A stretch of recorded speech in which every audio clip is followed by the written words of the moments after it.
మహాపరిశుద్ధుడు అయిన తండ్రి యేసయ్య నీ నామమునకు వేలాది స్తోత్రాలు.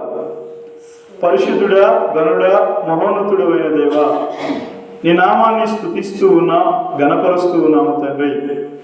ఈ రాత్రి వేళ నాన్న మాకిచ్చిన ఈ సమయమునకే వేలాది స్తోత్రాలు తండ్రి.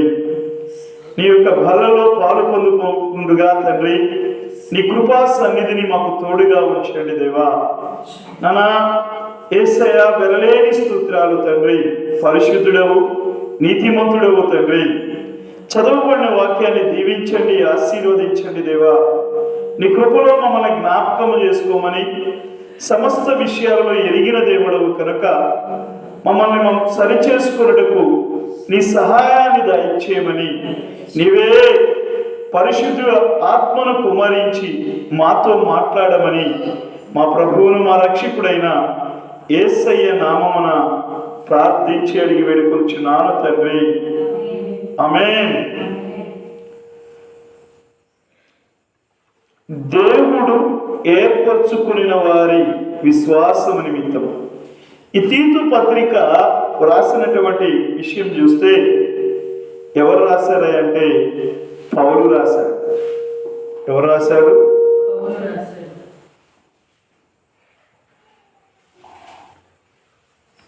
తీతు పత్రికను ఎవరు రాశారు అంటే పౌలు రాయటం జరిగింది అన్నమాట.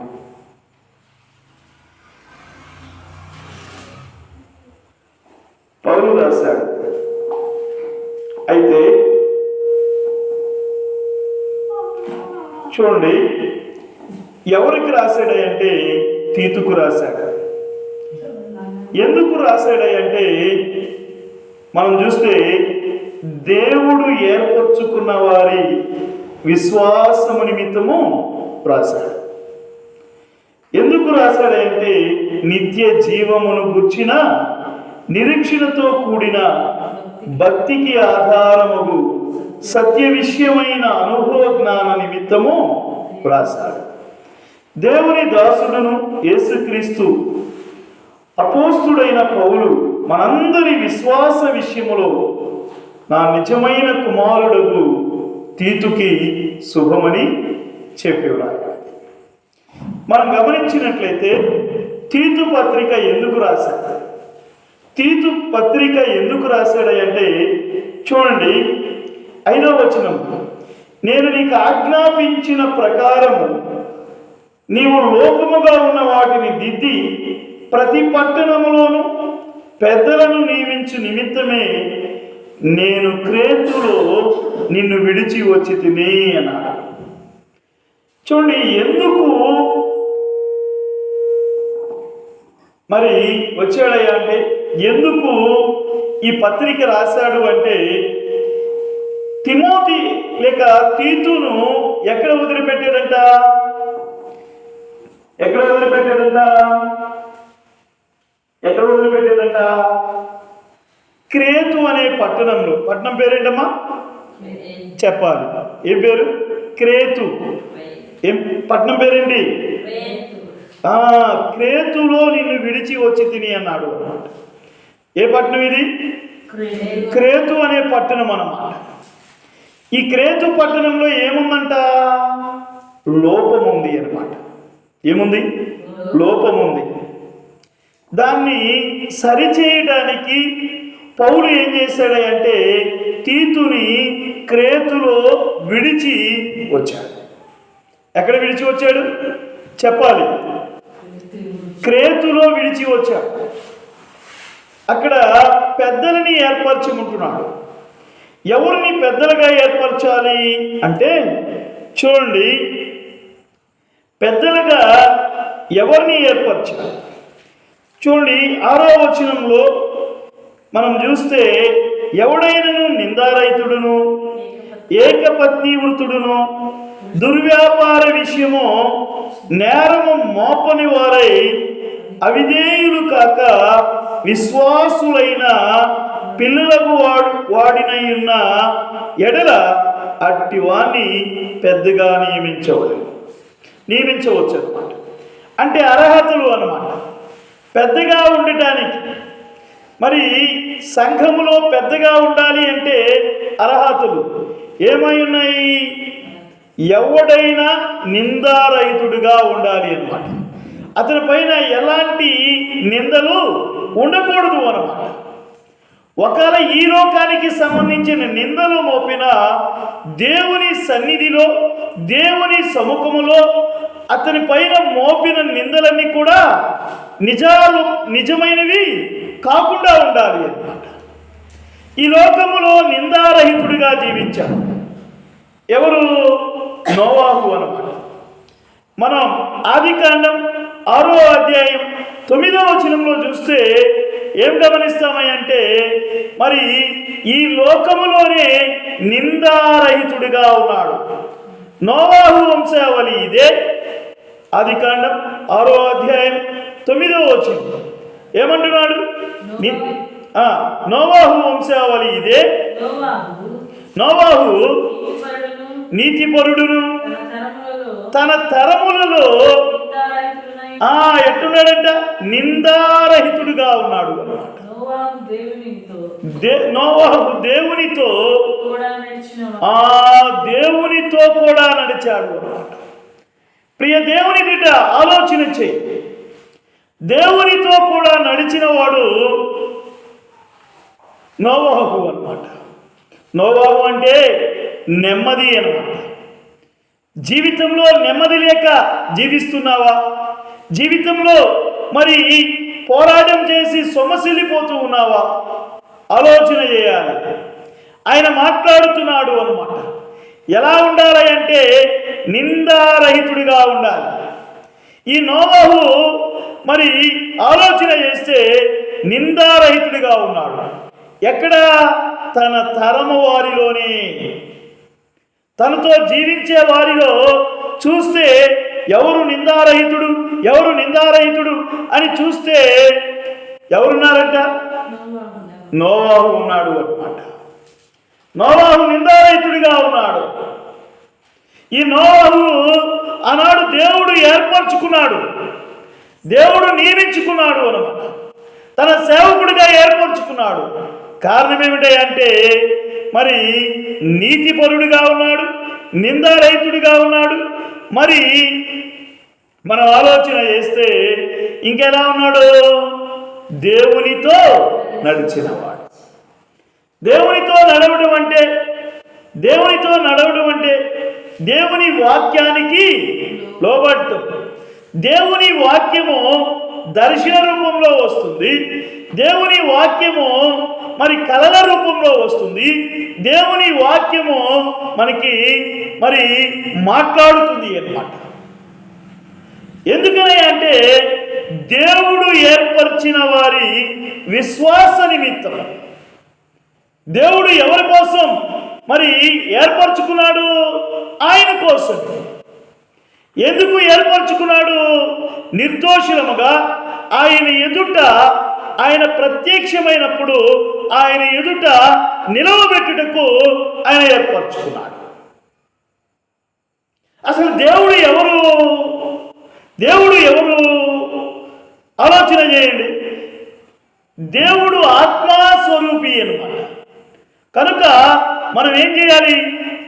ఆత్మతోనూ సత్యముతోనూ ఆయన్ని ఆరాధించాలి అన్నమాట. ఆత్మారూపి అన్నమాట. ఆయన శక్తిమంతుడై ఉన్నాడు అన్నమాట. ప్రియ దేవుని బిడ్డ, దేవుడు ఏర్పాటు. నోవాహుని దేవుడు ఏర్పరచుకున్నాడు. నువ్వు నన్ను కూడా మరి ఎవరు ఏర్పరచుకున్నాడు? దేవుడే ఏర్పరచుకున్నాడు. నన్నైనా ఏర్పరచుకున్నాడంటే నీ బలం వల్ల కాదు, నా బలం వల్ల కాదు, నీ శక్తి వల్ల కాదు, నా శక్తి వల్ల కాదు అన్నమాట. ఆయన ఏర్పరచుకున్నాడు అంటే మరి ఆలోచన చేయండి. ఆయన సంకల్పం. జగతి పునాది వేయబడక మునిపే నీ గురించి, నా గురించి ఆయన ఒక ప్రణాళిక వేశాడు. జగతి పునాది వేయబడక మునిపే అంటే మనం తల్లి గర్భంలోకి రాక మునిపే మన మీద ఏం కలిగి ఉన్నాడు? ఒక ప్రణాళిక కలిగి ఏర్పరచుకున్నాడు. ప్రియ దేవుని బిడ్డ, ఆలోచన చేయాలి. ఈ రాత్రి వేళ దేవుడు నీతో మాట్లాడుతున్నాడు. నోవాహు జన్మించడం వల్ల ఈ తరం వారికి ఏమొచ్చిందట? నెమ్మది వచ్చింది. ఈ తరంలో నిందారహితుడిగా ఉన్నాడు అన్నమాట. ఆలోచన చేయండి. తీతుని క్రేతు పట్టణంలో ఎందుకు వదిలివేశాడంట? ఆలోచన చేయండి. 5వ వచనంలో, నేను నీకు ఆజ్ఞాపించిన ప్రకారం నీవు లోపముగా ఉన్న వాటిని దిద్ది, ఏవైతే లోపంగా ఉన్నాయో వాటిని సరిచేయడానికి. అంటే ఈ క్రేతు పట్టణంలో ఏముంది? లోపం ఉంది అన్నమాట. ఏముంది? లోపం ఉంది. ఈ క్రేతు పట్టణంలో లోపం ఉంది అన్నమాట. చూడండి, ఈ క్రేతు పట్టణంలో మరి లోపం ఉంది అన్నమాట. 12వ వచనం చదవండి. తీతు పత్రిక 12వ వచనం. వారిలో ఒకడు అనగా తన సొంత ప్రవక్తలలో ఒకడు ఇట్లా, నేను క్రేతీయులు ఎల్లప్పుడు ఎలా ఉన్నారంట? అబద్ధికులను అన్నాడు. చాలు. ఎవరంట క్రేతీయులు? అబద్ధికులు అన్నమాట. అబద్ధికులు నోటిని కంట్రోల్ చేసుకోలేరు. నోటితో ఏది అబద్ధాలే చెప్తారు. ప్రియ దేవుని బిడ్డ, ఈ గుర్రపడియ పల్లెటూరులో మనం ఎలా ఉంటూ ఉన్నాం? గుర్రపడియ అభివృద్ధి చెందాలి అంటే ఎలా ఉండాలి అంటే ఈ అబద్ధాలు చెప్పే విధానాన్ని సరిచేసుకోవాలి. వాస్తవం, యథార్థత, సత్యమును మనం మాట్లాడాలి. మన మాట ఎలా ఉండాలి? ఉప్పు వేసినట్టు ఉండాలి అన్నమాట. మన మాట ఏదంటే అదే, అవునంటే అవును, కాదంటే కాదు. చూడండి, ఇంకేమైనా ఇక్కడ? అబద్ధికులను, దుష్ట మృగములను అన్నాడు. దుష్ట అంటే చూడండి, మృగములు అన్నమాట. తన మన అనే భేదం లేదు అన్నమాట. మృగాలు. ప్రియ దేవుని బిడ్డ, రాహాబును మనం చూస్తాం. వేసే గుండా కూడా దేవుని పిల్లల్ని చేర్చుకోవడం వలన అవి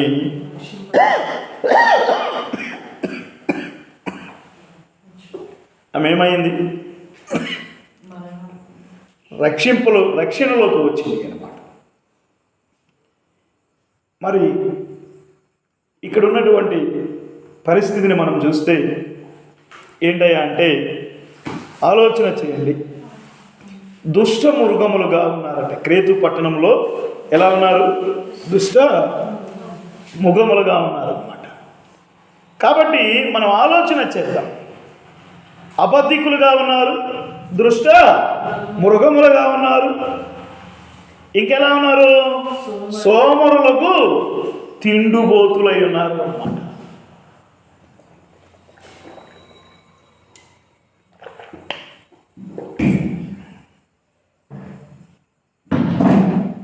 కాబట్టి సోమరులైన వారుగా ఉన్నారు అన్నమాట. చూడండి, చిన్న చీమ ఎంతది?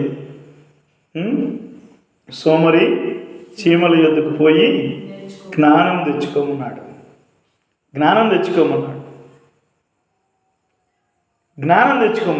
ఎందుకు? అవి వేసవి కాలంలోనే ఏం చేస్తాయట? ఆహారాన్ని సిద్ధపరుచుకుంటాయట. అవి చూడండి, చీమలు అవి ఒక లైన్లో క్రమంగా వెళతాయట.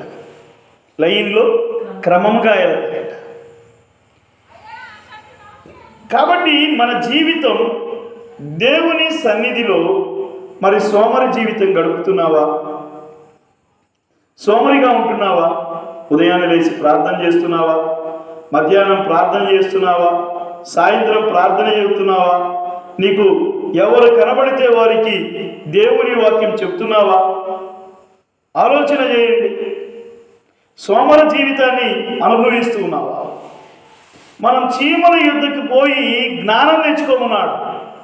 అదే సామెతల గ్రంథంలో సోమరంట అన్నం చేతిలో పెట్టి దాన్ని నోటికాడికి కూడా తెచ్చుకోలేడట. నోటికాడికి కూడా తెచ్చుకోలేడట.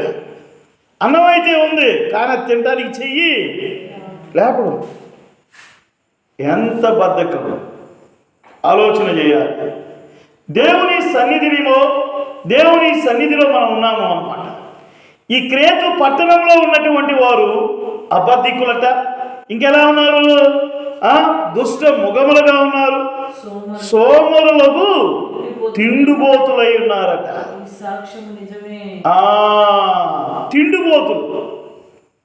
ప్రియ దేవుని బిడ్డ, నువ్వెలా ఉంటూ ఉన్నావు? తిండికి ఆశిస్తూ ఉన్నావా?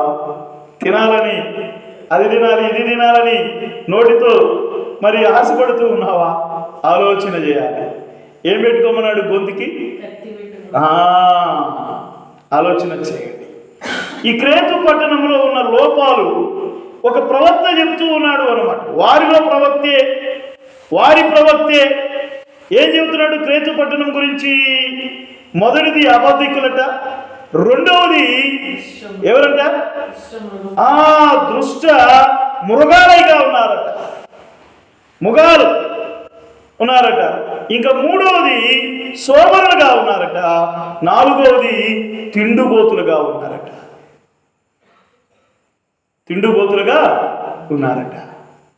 ఆలోచన చేయండి. ఈ క్రేతు పట్టణంలో ఉన్న వాటిని సరిదిద్దడానికి ప్రభు అయిన యేసయ్య మాట్లాడుతున్నాడు అన్నమాట. క్రేతు పట్టణంలో ఎవరైతే ఉన్నారో వారిని ఏం చేయాలి? సరిచేయాలి అన్నమాట. వారిని సరిచేయడానికి మరి ఎవరిని వదిలాడు? తన ప్రియ కుమారుడకు తీతుని క్రేతు పట్టణంలో వదిలిపెట్టాడు. ఈ లోపాలు ఉన్నాయి క్రేతు పట్టణంలో, కాబట్టి వాటిని సరిచేయాలంటే ఎవరిని ఏర్పరచాలి? పెద్దలను ఏర్పరచాలి. మరి పెద్దలు ఎలా ఉండాలి? నిందారహితుడుగాను, ఏకపత్ని వృత్తుడుగాను, ఏకపత్ని పురుషుడు అన్నమాట. అంటే ఒకే భార్య కలిగిన వాడు అన్నమాట. అంటే ఒకే భార్య. దేవుడు ఏం చెప్పాడు అంటే, మరి ఆలోచన చేయండి. మరి తన తల్లిని తండ్రిని విడిచి భార్యను అత్తుకొను, వారిద్దరూ ఏక శరీరులు అన్నాడు అన్నమాట. ఆయన భార్య ఏక అంటే ఒక భార్యే అన్నమాట. అంతేగాని బహుభారత్యాన్ని గురించి ప్రభు చెప్పలా. ఆలోచన చేయండి. ఇక భార్య గురించి మరి ఏకపత్ని వృత్తుడిగా ఉన్నటువంటి వారిని పెద్దగా ఉంచుతారు. మరి అలాగే ఇంకొక విషయం చూద్దాం, చూడండి. దుర్వ్యాపార విషయము నేరము మోపబడిన వాడై అవిధేయులు కాక విశ్వాసమైన పిల్లల గలవాడునై ఉన్న ఎడల అట్టివాడిని పెద్దగా దీవించాలి. ఎవరైతే విశ్వాసాన్ని కలిగి ఉన్నారో, ఎవరైతే మరి దేవుని యందు అవిధేయత లేకుండా విధేయత కలిగి జీవిస్తున్నారో వారిని మాత్రమే ఏం చేయాలి? పెద్దగా నియమించాలి అన్నమాట. ఈ విషయాలు మరి ఎవరికి రాస్తున్నాడు చెప్పాలి. ఈ విషయాలు ఎవరికి రాస్తున్నారు? తీతుకు రాస్తున్నాడు. ఎవరికి రాస్తున్నాడు? తీతుకు రాస్తున్నాడు. ఈ విషయాలు ఎవరు చెబుతున్నారు? పౌలు చెబుతున్నాడు అన్నమాట. ఎవరు చెబుతున్నాడు? పౌలు చెబుతున్నాడు. ఎవరికి చెబుతున్నాడు? తీతుకు చెబుతున్నాడు. తీతుని ఎక్కడ వదిలిపెట్టాడు? క్రేతు అనే పట్టణంలో వదిలిపెట్టాడు. క్రేతు అనే పట్టణంలో ఎందుకు వదిలిపెట్టాడు? అక్కడ లోపమును సరిచేయడానికి, దిద్దటానికి ఆయన్ని వదిలిపెట్టాడు అన్నమాట. ప్రియ దేవుని బిడ్డ, ఆలోచన చేయాలి. మరి ఎందుకు ఆ క్రేతుని గురించి సరిచేయాలి? ఎందుకు లోపం ఉంది అంటే, ఆ క్రేతు పట్టణంలో వారి ఒక ప్రవక్త క్రేతు గురించి సాక్ష్యము పలుకుతూ ఉన్నాడు. ఏమని పలుకుతున్నాడు? అబద్ధికులట క్రేతు పట్టణ వస్తుడు, అబద్ధికులట. ఇంకా ఏమని చెబుతున్నారు? దుష్ట మృగాలుగా ఉన్నారు, సోమరులకు తిండుబోతులై ఉన్నారు. ఈ సాక్ష్యము నిజమే అన్నమాట. ఈ హేతువు చేత వారు యూదుల కల్పనా కథలను సత్యము నుండి తొలగిపోవునట్టి మనుషుల కట్టడలను లక్ష్య పెట్టక విశ్వాస విషయమున స్వస్థలకు నిమిత్తము కఠినముగా గద్దింపుము అన్నారు. వారిని కఠినముగా గద్దించాలి. ఎందుకంటే విశ్వాసంలో కొనసాగాలి అని, విశ్వాసంలో స్థిరపడాలి అని అన్నమాట. ఆలోచన చేయండి. మన దేవుడు అద్భుతకరుడు, మన దేవుడు ఆశ్చర్యకరుడు, ఆయన ఆత్మస్వరూపి అయి ఉన్నాడు, శక్తివంతుడై ఉన్నాడు అన్నమాట. చూడండి, జపనీయ పత్రిక 3వ అధ్యాయం 17వ వచనం. జపనీయ పత్రిక గ్రంథము, జపనీయ చిన్న గ్రంథం ఉంటుంది, 3వ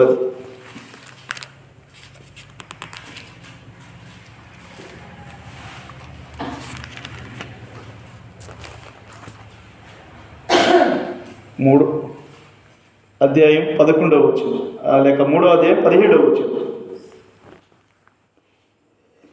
నీ దేవుడైన యెహోవా నీ మధ్య ఉన్నాడు, ఆయన శక్తిమంతుడు, ఆయన మిమ్మును రక్షించును, ఆయన బహు ఆనందముతో నీయందు సంతోషించును, నీయందు తనకున్న ప్రేమను బట్టి శాంతము వహించి నీ అందలి సంతోషము చేత ఆయన హర్షించును అన్నమాట. ఈ జపనీయ గ్రంథం అంతా చూస్తే మరి ఏం చేస్తానన్నాడే అంటే, మరి తుడిచి వేస్తాను, పాడు చేస్తాను, ఇవన్నీ మనం గమనిస్తాము. అయితే ఈ 17వ వచనంలో మనం గమనిస్తే మరి ఏమంటున్నాడే అంటే, నీ దేవుడైన యెహోవా ఎవరి మధ్య ఉన్నాడు? నీ మధ్య ఉన్నాడు అన్నమాట. అంటే ఇప్పుడు మనందరి మధ్య ఉన్నాడా లేడా? చెప్పాలి, ఉన్నాడు కదా. దేవుడు మనతో మాట్లాడుతున్నాడు అన్న వాళ్ళందరూ చప్పట్లు కొట్టండి. దేవునికి స్తోత్రం కలుగును గాక.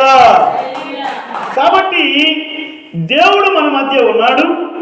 అయితే చూడండి, ఆయన శక్తిమంతుడు, ఆయన మిమ్మల్ని రక్షించును. ఏం చేస్తాడట? మనల్ని రక్షిస్తాడు అన్నమాట. ఆయన రక్షించును. దేని నుంచి? దేనైనా నుంచైనా రక్షించగల సమర్థుడైన దేవుడు అన్నమాట. ఆయనకు సమమెవరు లేనే లేరు అన్నమాట. ఆయన శక్తిమంతుడు అన్నమాట. ఆపదల నుండి విడిపించగల దేవుడు అన్నమాట. ఆయన మరి కష్టాల నుంచి రక్షించగల దేవుడు అన్నమాట.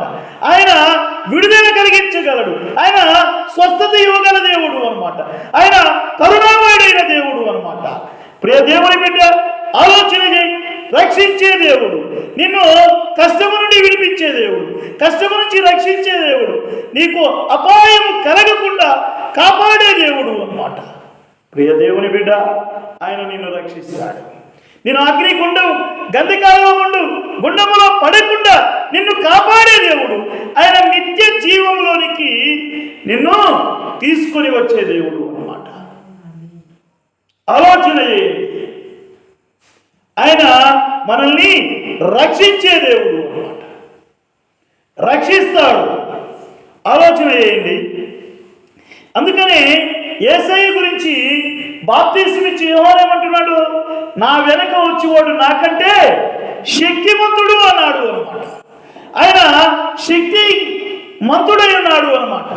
ఆయన నీతిమంతుడు, శక్తిమంతుడు అన్నమాట. ఆయన మహిమ కలిగిన దేవుడు అన్నమాట. ఆలోచన చేయండి.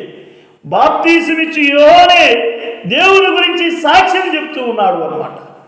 దేవుడు ఎవరంటే త్రిత్వం అయిన దేవుడు అన్నమాట. తండ్రి, కుమార, పరిశుద్ధాత్మ దేవుడు త్రిత్వముగా ఏకమై ఉన్న దేవుడు అన్నమాట. ప్రియ దేవుని బిడ్డ, ఆలోచన చేయి. అలాంటి దేవుడు మనల్ని ఏం చేస్తాడట? రక్షణ కల్పిస్తాడు. అంత మాత్రమే కాదు, మనం సంతోషిస్తుంటే చూడండి, ఆయన బహు ఆనందముతో నీ యందు సంతోషించును. నువ్వు ఎప్పుడైతే మరి దేవుని యందు నమ్మిక కలిగి ఉంటావో అప్పుడు నిన్ను చూసి నా బిడ్డ అని గర్విస్తాడు, ఆనందిస్తాడు.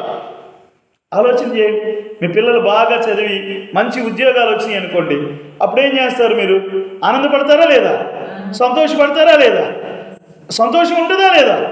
అలాగే యేసయ్య, మన తండ్రి అయిన యేసయ్య మన గురించి ఏం చేస్తూ ఉంటాడు? ఆనందపడతాడు. అబ్బా, నా పిల్లలు ఎంత విశ్వాసం కలిగి ఉన్నారు, ఎంత సాక్ష్యం కలిగి ఉన్నారు, ఎంత మరి కలిగి ఉన్నారు అని చెప్పేసి ఆయన ఆనందపడతాడు అన్నమాట. మరలా చెప్తున్నాను, ఆనందించుడి, ప్రభువునందు ఆనందించుడి. ఆయన మాట్లాడుతూ ఉన్నాడు అన్నమాట. ప్రియ దేవుని బిడ్డ, ఆలోచన చేయండి. అపోస్తుల కార్యము 20వ అధ్యాయము 32వ వచనం.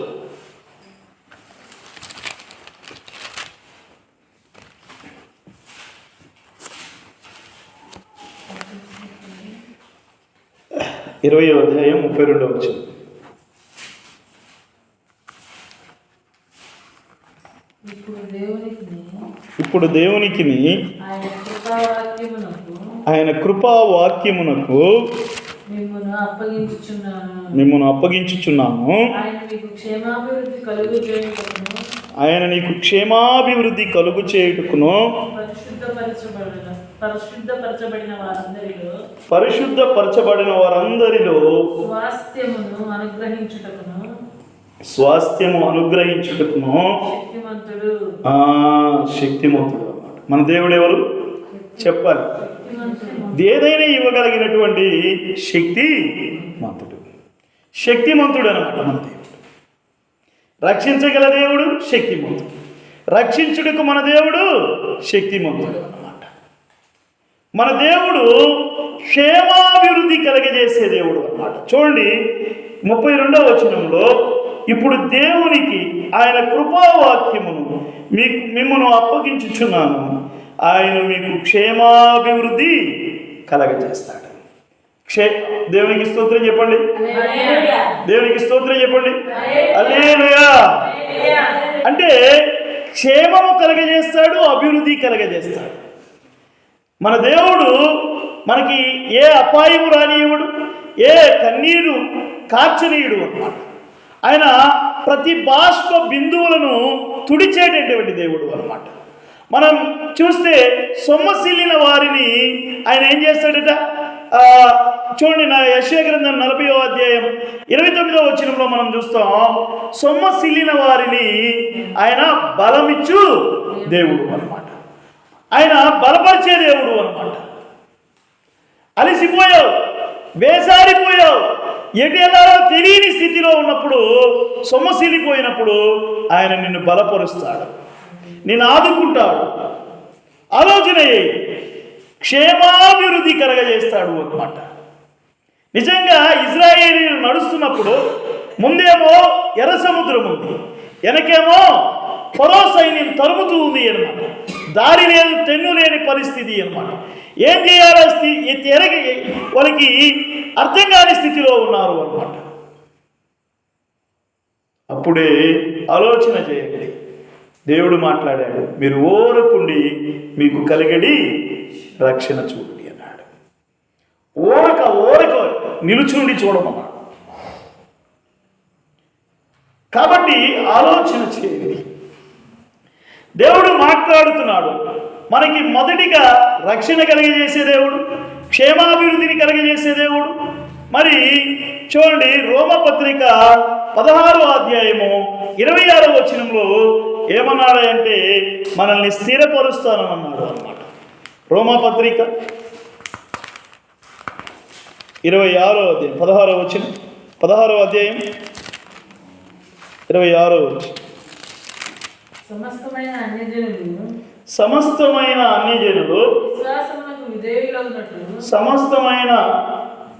అన్యజనులు విశ్వాసమునకు విధేయులగునట్లు అనాది నుండి రహస్యముగా ఉంచబడి ఇప్పుడు ప్రత్యక్షపరచబడిన మర్మము నిత్య దేవుని ఆజ్ఞ ప్రకారము ప్రవక్తల లేఖనముల ద్వారా వారికి తెలియజేయబడి ఉన్నది.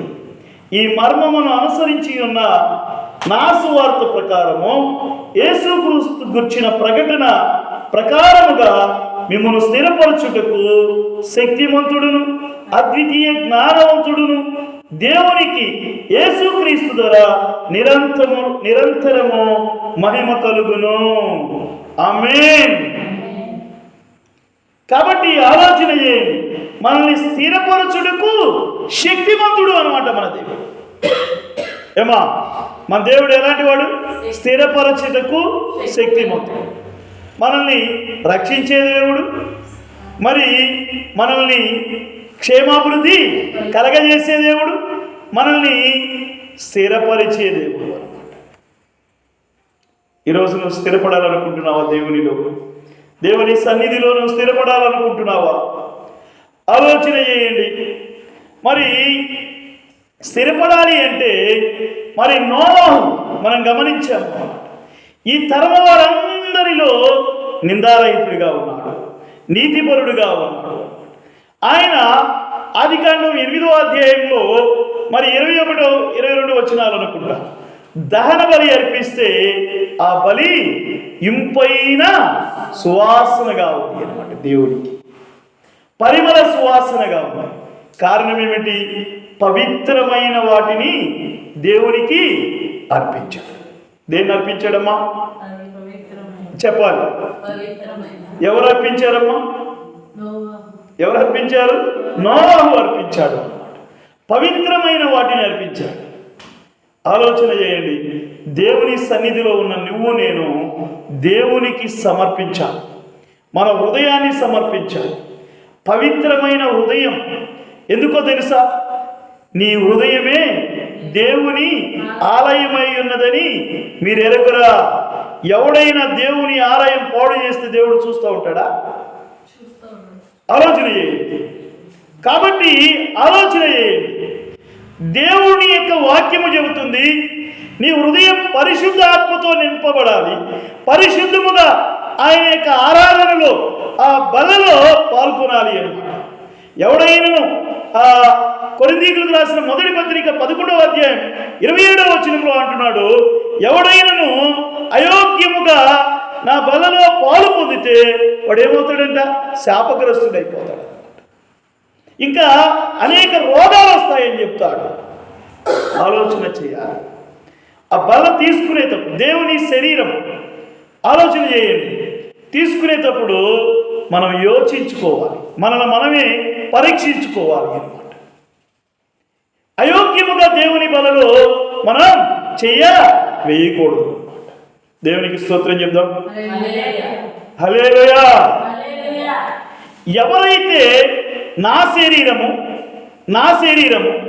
అనగా మరి నా శరీరము నా రక్తము త్రాగుతారో వారే నిత్య జీవములోనికి అడుగు పెడతారు. నిత్య జీవం పొందాలనుకుంటున్నావా? నిత్య నరకాగ్ని గుండానికి వెళ్ళాలనుకుంటున్నావా? అయోగ్యముగా దేవుని సన్నిధిలోకి రాకూడదు. సమీపించి దూరముగా ఉండుట మేలు అన్న ఆలోచన చేయి.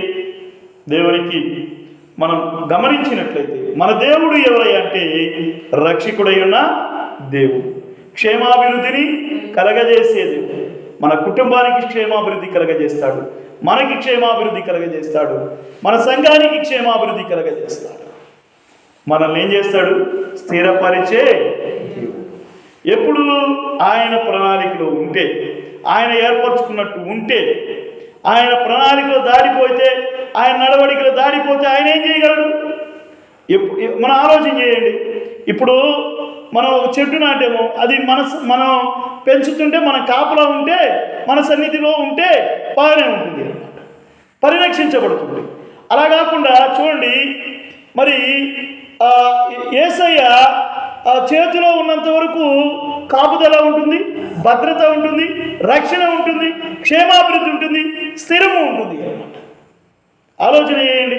ఇప్పుడు ఈ పుస్తకము ఎంతకాలం భద్రంగా ఉంటుంది? నా చేతిలో ఎంతకాలం అయితే ఉంటుందో అంతకాలం నాది, కాబట్టి నేను భద్రంగా ఉంచుకుంటాను. అదే అక్కడ పడేసాను అనుకోండి, ఎవరో పిల్లలు వస్తారు, ఏదో చించుతారు, ఏదైనా చేస్తారు. కాబట్టి దేవుని సన్నిధిలో ఉన్నంతవరకు, దేవుని ప్రణాళికలో, ఆయన చేతిలో మనం ఏం చేయబడ్డాం? చెక్కబడి ఉన్నామని ఆయన చేతిలో ఉన్నట్టే చాలు. ఏం చేస్తాడు? భద్రపరుస్తాడు, రక్షిస్తాడు, క్షేమాభివృద్ధి కలగజేస్తాడు, స్థిరపరుస్తాడు అన్నమాట. కనుక మనం ఆయన చేతిలో ఉండేవారంగా ఉండాలి. దేవుడి వాక్యమును దీవించును గాక. ప్రార్థన చేసుకుందాం.